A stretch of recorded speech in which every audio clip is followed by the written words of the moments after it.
जय जय श्री राधे, जय जय श्री कृष्णा।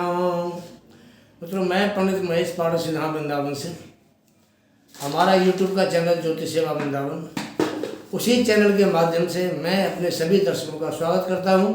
आप सभी का मेरे चैनल पर अभिनंदन है। मित्रों, श्रृंखला चल रही है हमारी वीडियो की कि शनि मार्गी हैं तो किस किस राशि वालों को क्या क्या प्रभाव देंगे। आज का विषय है कर्क राशि के बारे में कि शनि मार्गी अवस्था में 4 नवंबर के बाद कर्क राशि वालों के लिए कैसा प्रभाव करने वाले हैं, उसी के बारे में आज आपसे बात करते हैं। 4 नवंबर एक अच्छा दिन मान के चलिए कि शनिदेव करीब 140 दिन के बाद में बकरी अवस्था से मार्गी हो रहे हैं। शनि क्या है? शनि हमारे कर्म का फल देने वाला है, इसको हम कर्म का दाता कहते हैं। शनि न्याय का फल देने वाला है, इसको हम न्याय का देवता कहते हैं। तो शनि हमारे कर्मों के अनुसार हम सबको उसका परिणाम, उसका फल भोगने के लिए देता है। कर्क राशि वालों पे 17 जनवरी 2023 के बाद ढैया शुरू हो चुका है। ढैया मतलब 2.5 साल के लिए थोड़ा शनि का प्रभाव टेढ़ा रहेगा, सीधा नहीं कह सकते इसको। लेकिन जब मार्गी होंगे शनि तो क्या प्रभाव देंगे? देखिए, शनि कर्क राशि से अष्टम भाव में गोचर कर रहे हैं, अपनी राशि में। कुंभ राशि है उनकी, बहुत प्रिय राशि है। अष्टम भाव का शनि सबसे पहले तो आपको एक प्लस पॉइंट है कि आपकी आयु लंबी करेगा। जो जातक पिछले काफ़ी समय से और किसी रोग से परेशान थे तो उनको रोग से मुक्ति दिलाएगा, आयु में वृद्धि करता है शनि।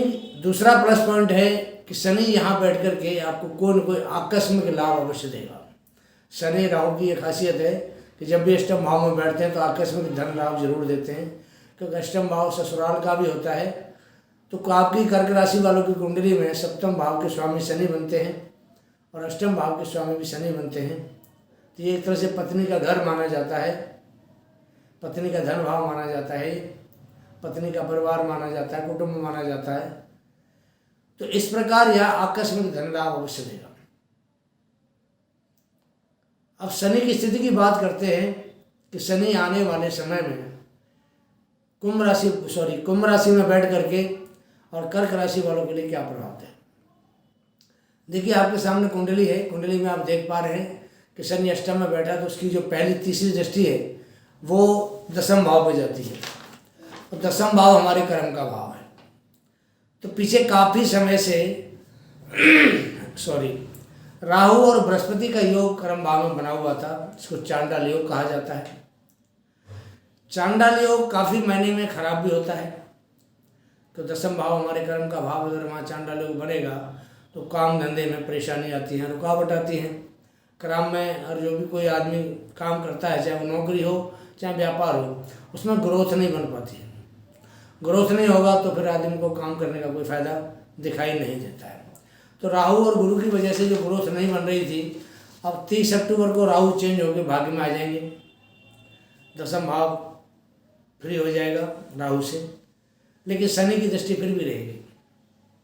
शनि दसम भाव के कारक भी होते हैं, कर्म फलदाता है, मालिक भी बनते हैं, कारक भी होते हैं। तो शनि यहाँ बेशक नीच दृष्टि है कर्म भाव के ऊपर, फिर भी परिणाम अच्छा करेंगे। कर्म के लिए रास्ता खोलेंगे, काम के लिए रास्ते बनाएंगे, किसी नए प्रोजेक्ट में आपकी भागीदारी बढ़ाएंगे। कोई अगर आप नया काम करना चाहते हैं कर सकते हैं, कोई दिक्कत नहीं आपके लिए, क्योंकि बृहस्पति भी वहाँ बैठ करके शुभ प्रभाव देने वाले हैं। और कर्क राशि के लिए बृहस्पति बहुत अच्छे ग्रह माने जाते हैं, कारक होते हैं। और दसम भाव में बृहस्पति बैठा है तो अपने कार्यतत्व के हिसाब से आपको अवश्य लाभ देगा। शनि के जो कार्यतत्व हैं, चमड़े का काम है, कोयले का काम है, लोहे का मशीनरी का काम है, सीमेंट का काम है, या कोई मकान बनाते हैं उसमें जो जो सामान लगता है मकान बनाने में, हार्डवेयर का सामान है, रॉ मटेरियल होता है, इस सब के कारक होते हैं शनि महाराज। जमीन के कारक हैं, मकानों के कारक होते हैं, ये इम्पोर्ट एक्सपोर्ट के भी ये मालिक बनते हैं। अगर लोहे का आप कोई काम करते हैं, पार्ट्स बनाते हैं, सप्लाई करते हैं, उसके भी कारक हैं। तो ऐसे जो काम करने वाले जातक हैं कर्क राशि के, उनके लिए शनि का अच्छा काम है। जो जुडिशरी से जुड़े हुए उनके लिए काम अच्छा है, जज है, कोई वकील है, कोई अगर जुडिशरी से किसी तरह का संबंध रखते हैं उनका काम भी बढ़िया चलेगा। बृहस्पति वहाँ बैठे हुए हैं ऑलरेडी, कोई टीचर हैं, अध्यापक हैं, प्रोफेसर हैं, विद्वान हैं, संत हैं, किसी मठ के मठाधीश हैं, ऐसे लोगों का काम भी अच्छा चलेगा जब शनि मार्गी होके गुरु के ऊपर दृष्टि डालेंगे। हालांकि गुरु भी बकरी चल रहे हैं, चेष्टा बली है, भाग्य को बढ़ाने वाले बनेंगे गुरु 31 दिसंबर तक, और उसके बाद गुरु नॉर्मल होंगे तो बढ़िया प्रभाव देंगे। तो गुरु का प्रभाव दशम भाव में अच्छा रहेगा। जब शनि मार्गी होंगे तो प्रभाव और भी ज़्यादा अच्छा हो जाएगा, तो शनि कर्म के देने वाले हैं, कर्म फलदाता हैं, तो कर्म का फल तो देंगे। सप्तम भाव के स्वामी बनते हैं, सप्तम का स्वामी अष्टम में बैठा है, स्वराशि बैठा है, तो पति पत्नी के बीच में जो पीछे तकरार, मतभेद, मनमुटाव काफ़ी समय से चल रहा था, करीब 140 दिन से, वो दूर होगा, संबंधों में मधुरता आएगी, और किसी भी प्रकार का वाद विवाद था वो अब 4 नवंबर के बाद में समाप्त हो और आपस में मधुरता बढ़ेगी। शनि की जो दूसरी 7वीं दृष्टि है वो जाती है धन भाव के ऊपर। शनि का काम है शनै शनै धीरे धीरे। अब देखिए, व्यापार शनि ने बढ़ा दिया, शनि मार्गी हो गए, तो धन की जो पोजीशन पहले धीरे धीरे चल रही थी वो स्थिति भी गति पकड़ेगी। तो व्यापार बढ़ेगा तो लाभ बढ़ेगा, लाभ बढ़ेगा तो बेनिफिट बढ़ेगा, और बेनिफिट बढ़ेगा तो आपकी हर इच्छा पूर्ति होगी, मनोकामना पूर्ति होगी। तो इस प्रकार धन की गति में थोड़ा बदलाव आएगा, कुटुंब परिवार में थोड़ी हंसी खुशी का माहौल बनेगा। पर यहाँ पर शनि की दृष्टि से थोड़ा, क्योंकि वो सूर्य का घर है, तो वाणी पर थोड़ा सा कंट्रोल करना पड़ेगा कर्क राशि वालों को। हो सकता है शनि थोड़ी वाणी को कठोर ना कर दें, कठोर वाणी थोड़ी सी आदमी को दिक्कत करती है, तो वाणी पर थोड़ा नियंत्रण बहुत जरूरी है। शनि की तीसरी दृष्टि, 10वीं दृष्टि पंचम भाव पर आती है। पंचम भाव हमारे संतान का, विद्या का, बुद्धि का भाव होता है। Share market, stock exchange, lottery, सट्टा, इनका भाव होता है। हम बहुत कुछ देखते हैं, इससे हमारे निर्णय का भाव होता है, हमारी क्षमता क्या है निर्णय लेने की, हमारी कैपेसिटी क्या है जो हम डिसीजन ले सकते हैं, इसका भी भाव होता है।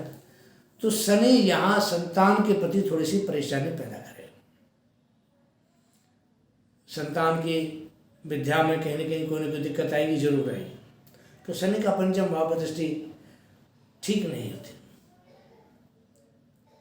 तो पंचम भाव काल चक्र कुंडली में सूर्य का पक्का भाव होता है, और पंचम भाव बृहस्पति कारक होते हैं। तो बृहस्पति में भी कहीं ना कहीं नीच का प्रभाव शनि दे रहा है, तो पंचम भाव के ऊपर शनि की दृष्टि को बढ़िया नहीं माना जा सकता है। हाँ, शेयर मार्केट वगैरह के लिए दृष्टि ठीक है, पर बाकी संतान की विद्या बुद्धि के मामले में थोड़ा शनि यहाँ अच्छा प्रभाव नहीं देगा। और शेयर मार्केट वालों के लिए बेनिफिट है, स्टॉक एक्सचेंज, लॉटरी, सट्टा जो लगाते हैं उनके लिए थोड़ा फायदेमंद है, लेकिन संतान के मामले में कहीं ना कहीं थोड़ी रुकावट देगा ही। तो इसके लिए आपको थोड़ी शनि की आराधना या शनि के मंत्र जाप करने पड़ेंगे। मंत्र जाप करेंगे तो शनि थोड़ा शुभ प्रभाव देगा आपको। बाकी शनि का जो प्रभाव है कर्क राशि वालों के लिए मिला जुला ही रहेगा, बहुत अच्छा प्रभाव शनि देने में सक्षम नहीं होंगे, क्योंकि शनि पर ऑलरेडी शनि की ढैया भी चल रही कर्क राशि के ऊपर, तो ढैया का प्रभाव भी है। इधर शनि अष्टम में बैठे हुए हैं, ठीक है, थोड़ा आकस्मिक लाभ दे सकते हैं, व्यापार में थोड़ा ग्रोथ भी दे सकते हैं, लेकिन प्रभाव 50-50 मान के चलिए कि 50% अच्छा है, तो 50% कहीं ना कहीं इनको परेशानी कर्क राशि वालों को शनि के द्वारा जरूर मिलेगी। शनि की पूजा के रूप में आप शनिवार को पीपल पे सरसों के तेल का दिया जलाएं। शनि की अगर कोई प्रतिमा आपको मिलती है, इसमें तेल का, सरसों के तेल से इनको स्नान कराएं।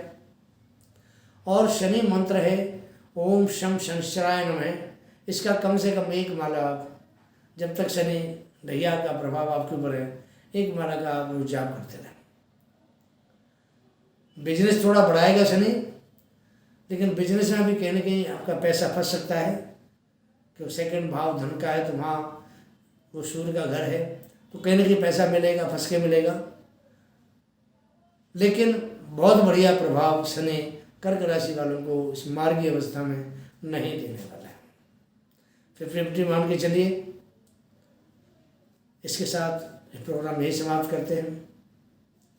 अगला प्रोग्राम किसी के हाजिर होंगे, तब तक के लिए आके दीजिए। जय जय श्री राधे, जय जय श्री कृष्ण।